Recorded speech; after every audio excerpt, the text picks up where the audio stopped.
Listen, I don't want any more bullshit. Oh shit! T-minus 4 days and fucking counting. Big Dick Ballard is on deck and about to do his fucking thing in the 2021 NFL Draft. What the fuck is up, bullshit-free gang? It's time to watch Big Dick B do what Big Dick B does. It's time to watch Chris Ballard and his team give you a fucking clinic on how to pimp the NFL Draft. And I, for one, will be watching and enjoying that shit. And if you want to know the secret of how he does it, I'm about to break that shit down for you. I'm going to break the game down for you the only way I know how to break it, baby. Flat as fuck. So, with no further ado, so we can jump into that, let me welcome you back, or if it's your first time, welcome you to the number one, and yeah, I'm proud of this, the number one uncensored NFL podcast in the world, the 100% completely unique, completely controversial, and completely uncensored, the world's famous bullshit-free Colts podcast. I'm your host, Harkana Jala, aka the bad boy at your motherfucking service as always. And you know what? This is one of my favorite topics because there's so much bullshit out there about Chris Ballard and his team and how they draft, who they're going to draft, who they should draft, whether they move up, move back, etc. I'm going to break down for you how Chris plays the game and why he's able to pimp the NFL Draft year after year and how he's going to do it this year. But before we do, I got to ask you to help me out really quickly. I miss all you pimps and players out there. Glad to be back with you. So if you would, do me a favor, help your boy out. Take your pimp ass finger and smash that like button down below. It's 100% free to you, but it helps us because it helps the algorithm share this video podcast far and wide with other true blue, diehard, bleed blue Colts fans like yourself who want to hear the real shit, not the shill shit. All right? So smash that like button. Make sure you share this video with other motherfuckers who will appreciate it. Like I tell you, don't bother with the cornballs because they won't get it. And make sure you subscribe. And last but not least, there's no fucking way we're going to pay our expenses off ads with this kind of podcast, all right? I keep it way too fucking real. So if you would, if you appreciate what we're doing, if you like the content, if you enjoy the discussion, help your boy out with a small donation. It could be $20, $15, $10, $5, even $1 will help us and help me to continue to create more and more of the kind of fucking content that you motherfuckers tell me you want, all right? So, with no further ado, let's talk about how Chris Ballard is going to 100% pimp the fuck out of the 2020 NFL Draft. Or, to say it the way I love to say it, let's chop it the fuck up. Now, here's what I find interesting about the draft. Every year, people talk about what the Colts should do, what they shouldn't do, what they think Chris Ballard is going to do, what they don't think he's going to do, etc., etc. And every year, a bunch of motherfuckers say a bunch of shit based not really on facts, logic, and reason, but based on narratives and storylines and, people saying, well, Chris Ballard never does this. Chris Ballard always does that. The truth of the matter is, one of the reasons that Chris Ballard and his team are so good, and if you doubt how good that they are, I'm not going to try to change your mind in this podcast, okay? I've already laid out pick by pick how good Ballard and his team have been since he's been the general manager of the Indianapolis Colts, and that includes his misses, okay? But I already laid that all out in a previous podcast where I compared him versus bullshit-ass Ryan Grigson. Go back and listen to that podcast, and you can see how I broke down exactly how good Chris Ballard has been. I'll put a link here where you can go listen to it, all right? But what I'm going to break down for you is what Chris Ballard and his team's actual philosophy is, what guides their actions, and what I expect them to do in this year's upcoming draft, what I expect their strategy to be, how I expect it to play out. And we're going to get into actually what players I think they should pick, who I think they will pick at each position, etc., over the next few days leading up to that draft, okay? So I've already talked about the edge rushers and the ones that I think they should and will take. I will put a link here so you can go and listen to that previous podcast as well. But we'll get into the left tackles, cornerbacks, wide receivers, all that shit as we move forward towards the draft, okay? So let's talk about Chris Ballard's true philosophy and what governs what they do. Here's the deal. You hear people saying, oh, I think Chris Ballard will trade back because, he likes to get picks. He gave up his 3rd round pick, so he'll be looking to trade back so he can pick up more picks. Bullshit. That's not how it works. Yes, he loves to get extra picks whenever he can. But the fact that he traded his 3rd rounder this year as part of the Carson Wentz trade, that's not what's going to make him say, I'm looking to move back if I can. That's not how it works. The way it's going to work is this. First, let me say this. The main needs going into this draft, right? We know that a left tackle of the future is a major need, probably their biggest need right now. Some people will say, well, I think they need edge rusher just as badly. I don't think that really makes sense, and here's why. Because we know that they at least have on their roster, they have Tyquan Lewis, they have Kimoko Toure, they have Ben Bandigu. So they have 3 guys that they have invested high picks, 2nd round picks in to address that position. These are guys who have been on the roster, who they apparently still believe in because they're still on the roster. Kimoko Toure and especially Tyquan Lewis have shown flashes. Tyquan Lewis looked really good last year. So understand that these are guys who, while they may not be 100% proven, they have shown some flashes, some talent. It is possible that they could be the answer this upcoming season. You with me? That cannot be said about their left tackle position. All they got on their roster right now is just a few fucking bags of chips as far as left tackles. I mean, they have a few guys who might be good backups, but that's about it. So we know that's their biggest need. That being said, what I expect them to do at 21 is going to be in line with Chris Ballard and his team's actual philosophy. And that is actually pretty simple. They are going to take the best player available based on how the draft falls. What does that mean? Well, this year, the draft is really deep in good quality starting caliber left tackles, okay? There should be a couple available to them. Well, let's say there will probably be 2 or 3 available to them at 21 in the 1st round. Maybe, but maybe not. Maybe a run happens. And there will be certainly a lot of them available to them in the 2nd round. But the way Chris Ballard and the Colts are going to operate is this. When they get to pick 21, if there's a left tackle there, because I don't think there's really an edge rusher that they would value, that they would say, this guy is absolutely a 1st round talent and we'll just take him at 21. But there may be a few there that they might feel that way. Kwity Paye, I think maybe, if some other things happen. But I think it's most likely that if they get to 21, there could be 2 or 3, and I think there's probably 3 left tackles that they would grade as, this is a guy we should just take. That's certainly 2 of them, but I think maybe 3. And I'll talk about who those are in the next podcast.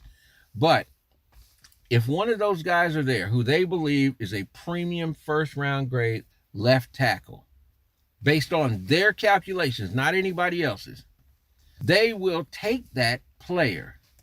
If they believe, for example, that this is a guy we had rated as a top 15 player and he falls to them at 21, they will take him. Now, is it likely they will trade back? It is likely, I think. But here's what will have to happen for Ballard and those guys to trade back. It won't just be like, oh, let's try to see if we can trade back if we can because we want to pick up that 3rd round pick or another 4th rounder or whatever. What they would like is for a guy that they feel is a higher value than 21 that is a premium starting left tackle to be available at 21. And if he is, they'll just take him and never look back, okay?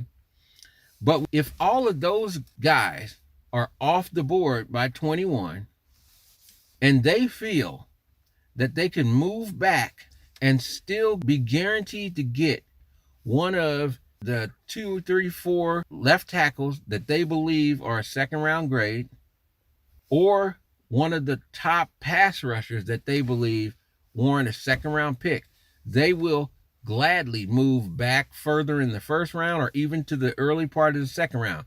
I doubt if they'll move too far back in the second round in order to pick up another pick. But in other words, think of it like this. The guys we felt would be absolutely worth it at 21 are gone off the board. They're not going to reach. If they feel that we can move back 10 spots or whatever, and one of those 4 guys is absolutely going to be there at left tackle, or one of the 2 or 3 edge rushers that they have equally rated, okay? Equally rated with those left tackles. In other words, like we can move back 10 spots, we're going to get one of the players that we believe is worthy of a high second round pick or whatever, right? And we can pick up another pick, I would say probably in the 3rd or 4th round, then that's what they will do. Expect that to happen. But it won't be, oh, we're going to look to move back and get more picks. That's not how Chris Ballard works.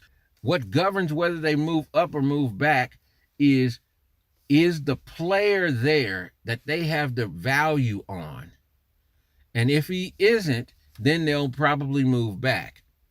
If he is, they're just going to take him, trust me, and worry about picking up, finding later picks some other time. You feel me?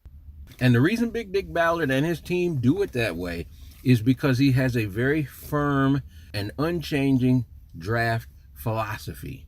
It's not to move back and get as many picks as he can. It's to use the draft to get as many impact players as he can. So in other words, if you're sitting there and you can get a Quentin Nelson, he doesn't trade out of the pick so he can get 2 Kamilko Toures. You understand? But if you're sitting there and you can get a Kamilko Toure and there's 7 other Kamilko Toures that you're able to get by moving back 15 spots, well then you move back the 15 spots, so instead of getting 1 Kamilko Toure, you get 2. You with me?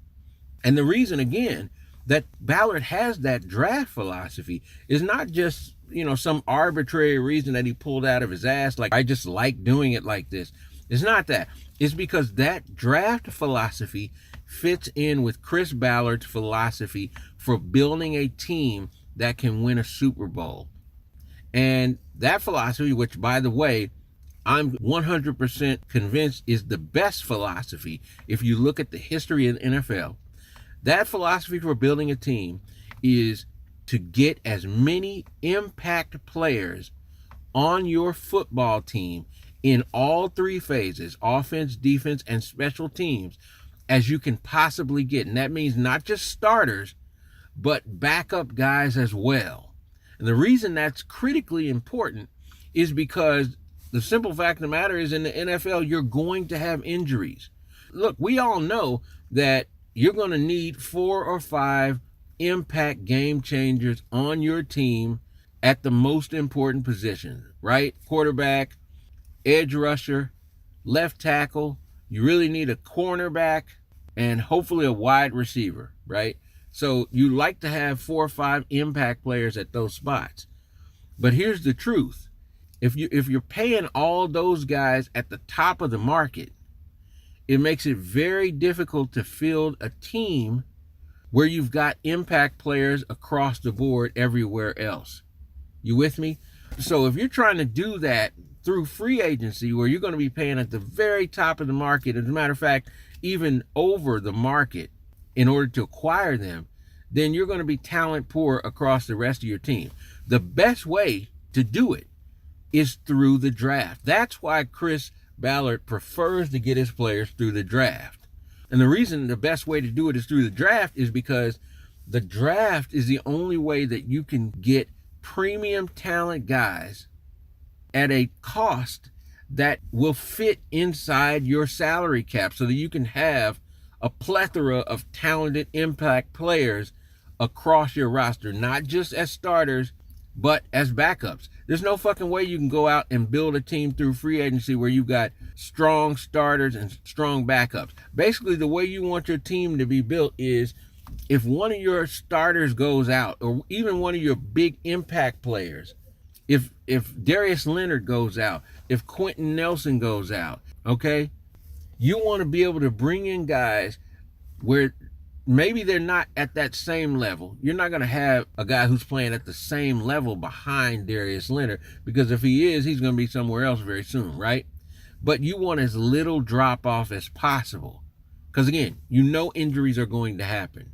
That's why Ballard has so much focus on the draft and not free agency, because that's where you're able to get a lot of talent. That's where you're able to have a team with Julian Blackmon, Braden Smith, George Odom. You with me?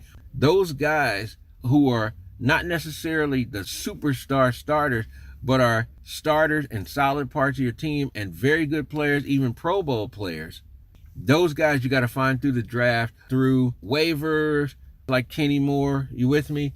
Those less expensive ways. It's how you got to do it.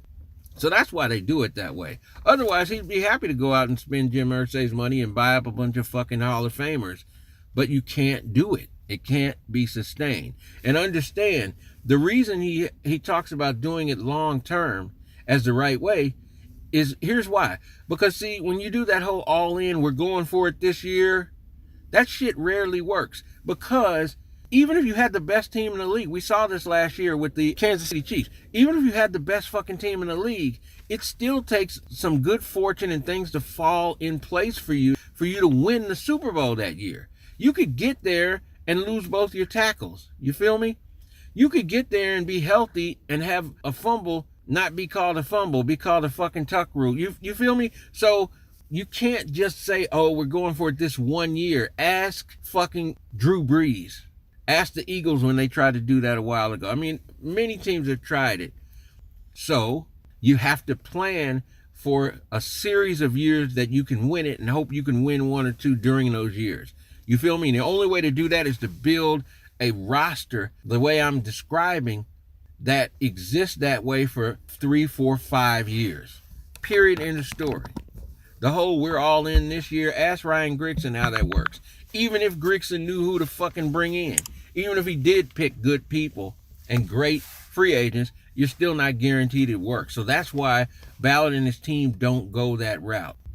So look, the next time you're listening to the soundbite of Chris Ballard saying, I like them picks for the 948th time, or you're frustrated as fuck because you just sat through 3 hours of the draft and waited 20 picks only for Chris Ballard to trade out of the first round, and now you got to wait until the next day before you even see a single draft choice by the Colts. Don't get bent out of shape about it or shitty at Ballard. He's not doing it just because it's some weird tick of his or just some arbitrary fucking way he likes to do shit, like your father who's stuck in his ways. It's not just because he's stubborn. Well, he is kind of stubborn, but there's a method to his stubbornness. All right? He doesn't just like the picks because he likes them picks. It's because he knows that the more picks you get, you're only going to hit on 50%.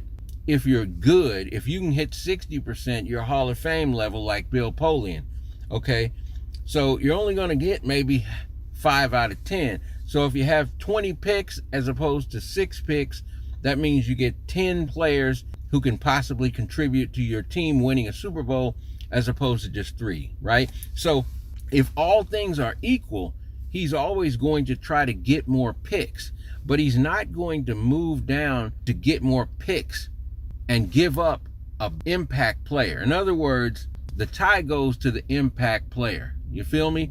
To the higher tier impact player. So there's that meme out there, or that hashtag, in Ballard we trust. He's given us every reason to trust him to this point. His shit is working. His plan is working. And this draft, this offseason, is probably one of his biggest, because we should see, with Carson Wentz coming in here and the roster as it is right now, they get their left tackle, they get some edge help, we hope. Look, we should see them taking another step forward, a step towards being a real contender. They should be a true Super Bowl contender in the AFC this year. If not, if they take a step back, then we have reason to question. So that's how Ballard pimps the NFL draft. It's how he's always done it. It's how he's going to do it in 2021. And I stand by that shit 100% stand by that shit, just like a beta male standing outside in the rain waiting to pick up a chick whose boyfriend is busy. You feel me? But if you think I'm wrong, you have another idea, you think it works a different way, you think Ballard doesn't know what the fuck he's doing, whatever the case, you know me. You know me. Nobody's above reproach, including me. I'm always open to listen to your disagreements, to listen to your ideas, your thoughts that might be contrary to mine. As long as they're well-reasoned, rational, and based on logic, and not a bunch of fanboy bullshit. You feel me? So let me know in the comments. You agree? You disagree?